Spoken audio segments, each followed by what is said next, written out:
先祝各位国庆节快乐。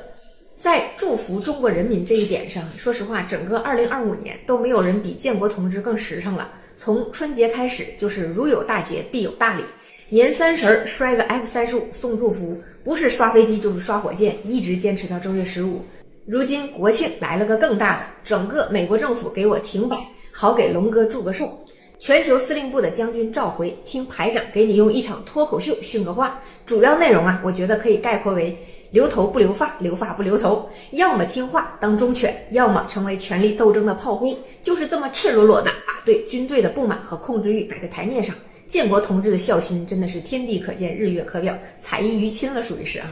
美国时间9月30号，其实就是我们国庆节的同一时间，美国政府因为两党在国会的拉扯，不肯通过新一轮的预算案，导致美国政府因为没有钱彻底停摆。这是美国时隔8年又一次停摆，对，8年，也就是说上一次停摆也是川普的任上。咱们就是说独照峨眉峰就有没有浪漫主义气质呢？一边是卢比奥祝中国人民节日快乐，另一边呢是美国政府宣布有序瘫痪。建国同志真的是有心了啊！这话既是玩笑，其实也不完全是，因为呢，特朗普本意也真的是很希望利用我们作为一个外部的矛盾压力，帮助美国调和内部的问题。最大的对手就是国家发展最好的战略伙伴嘛，因为对手强大就可以快速的帮你整合内部的资源。国无敌国外患者，国恒亡，就是这个意思。我们也是用美国作为自己的磨刀石的，不断的整合内部的产业分歧，以达成集中力量快速突破的目的。所以川普其实就是在对比，就是让你看东大如此狂奔，而我们还在内斗，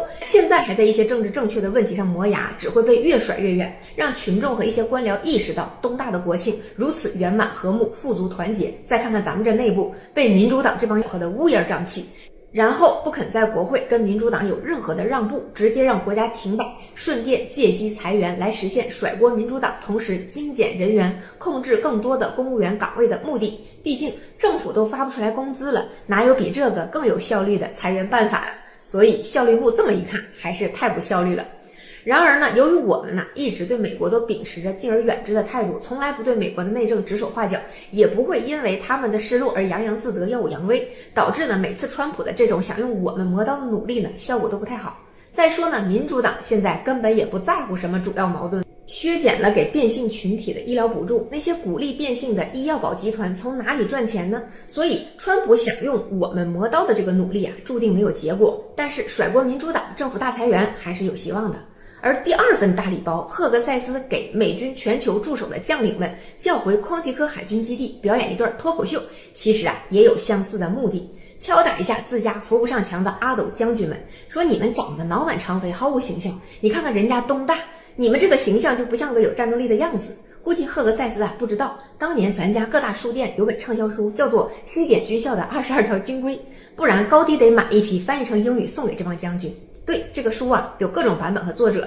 但是呢，从来没有过英文版的，也是相当有喜感。赫格塞斯的讲话核心就是要整肃军纪，原话说的是，如果我在五角大楼看见胖子将军，那可不行，1年2次的体能测试必须达标，否则面临惩罚。以后军队指挥官不能留长发，不能留胡子，看着就不太靠谱。要是做不到呢，要么降职，要么走人，留头衔还是留头发，你自己看着办。当然呢，叫全球将领回国，除了强调整肃军纪，还有更深一层的服从性测试的考量。昨天我有提过，川普呢在赫格塞斯讲话之后出场，他的表态就更为直接了，说我从来没有进过这么安静的房间，总体来说就是气氛不行现在想鼓掌鼓掌，想微笑就微笑，想走人就走人，就是如果走了，职业前途就没有了。一众将领一下子就变成了文弦歌而知雅意的解语花，纷纷送上了笑声，用行动表达自己对于职业前途的重视。特朗普为了能测试出更听话的将军，手段还是很直接的，古有赵高指鹿为马，今有川普让你微笑。其实川普在军方的力量一直都很薄弱，军队的高层还是主要掌握在民主党和共和党的建制派手里的。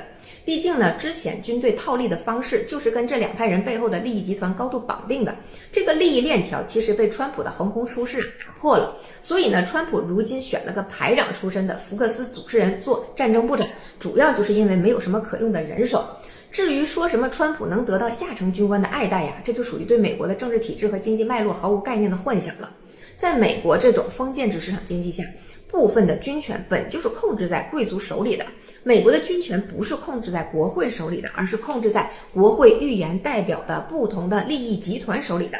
因为军队的利益链条在他们手里，没有油水，美军为什么而战呢？为什么说美国的市场经济是封建制市场经济的特征呢？因为美国的市场经济是从大资产阶级实现寡头垄断，彼此结成权贵阶层，对全球进行金融封建统治这个脉络展开的。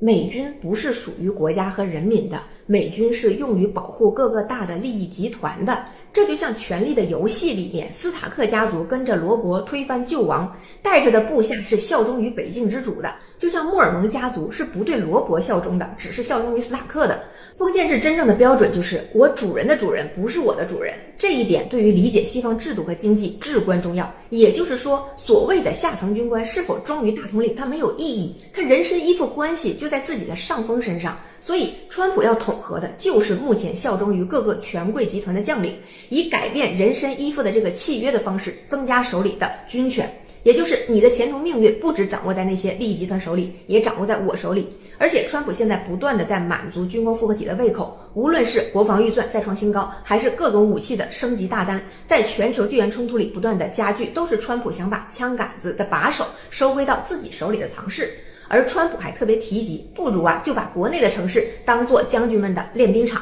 这话遭到了美国媒体的猛烈批评。本来呢，川普就因为调兵进加州和华盛顿维稳饱受诟病，西方的军队基因上就带着点官方土匪的特点，所以呢，每当对内动用军队的时候，后果都有点惨烈。而如果客观的结合美国现在的情况来看，川普急于给军方输送利益，同时施压以获得直接对军队的调度权，很大因素并不是因为要应对我们，而是为了防止美国内部不断出现的情况的恶化，他要为后续可能产生的更严重的动荡做好准备。所以这句可以把国内作为演练场，真正要表达的意思是，诸位将领，攘外必先安内，安内风险更小，收益更高，只需听我号令，必保诸位荣华富贵。我认为川普不仅想要中期选举，而且依然在奢望突破连任的限制。如果国会山骚乱的时候，川普手里是有军权的，那么鹿死谁手还真未可知吧。无论是美国政府因为两党互相掣肘导致停摆，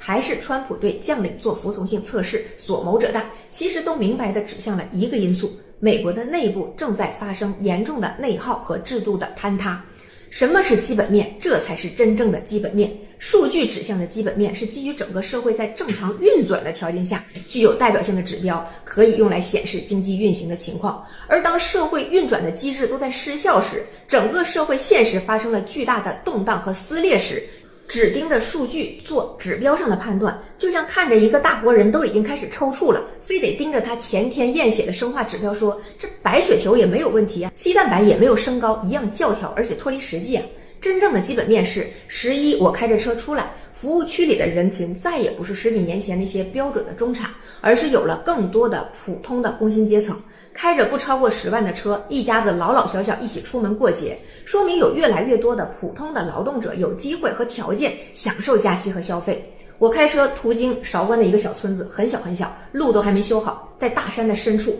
阡陌交通，屋舍俨然，住的民宿里面55寸的液晶电视，前台和房间里随处可见。这些地方就像一个机体的末梢，只有全身的流动性足够好，供给充足，才会在这些地方看见发展的痕迹。房子一大半都是新建的，周围临近的县道都是刚铺好的，门口那条没修好的路，元旦节前就一定能铺好。触屏的电风扇，智能的家居，完全都是理所应当一般。而下午我到了江西上游，也是一个边边角角的小镇，11都不堵车的那种啊。收到了电力系统的一个短信，为了保证国庆期间的用电，有电管家热线随时处理问题。这就是基本面里最扎实的一个现实。当末梢都被兼顾到的时候，身体的总情况一定是好的。而如果身体出现问题的时候，哪怕只是饿了，你的末梢都会最先有反应，手脚会变凉，头发会随着身体不好而脱落。如果经济的基本面有问题，那在这些国家的边边角角看到的一定是荒芜的基建、缺乏维护的设施、年久失修的民居和物资匮乏的供给。就像当年我去济州岛，一边是高价的酒店，5公里开外就是逼仄老旧的本地居民区，在檀香山呼伦鲁鲁中心区是全球富豪都坐拥豪宅的海岸和全球奢侈品汇聚的卡拉瓦卡大街，驱车20分钟就是本地普通人的社区，还是红土路，就连通向那里的高速路都修了快10年。本地人每天都要从一条修不好的高速上赶到城中心，从事各种针对全球富豪的服务业。最美的海岸线已经20年没有更新过新的酒店和建筑了，这才是基本面。以及美国都因为入不敷出而停摆，借债高达37万亿依然无法喂饱的官僚系统这种贪婪，甚至领导人都开始考虑用军队维护自己的利益集团了，这才是最基本的基本面。我的信心不是从盲目的爱国情绪而来，恰恰是从每一个深山老林里满格的信号、平坦的公路、维护良好的设施而来，从那些个晚上黑的可以看见银河的渔村、山村，有稳定的信号、电力、物资供应、品质上乘的工业品而来。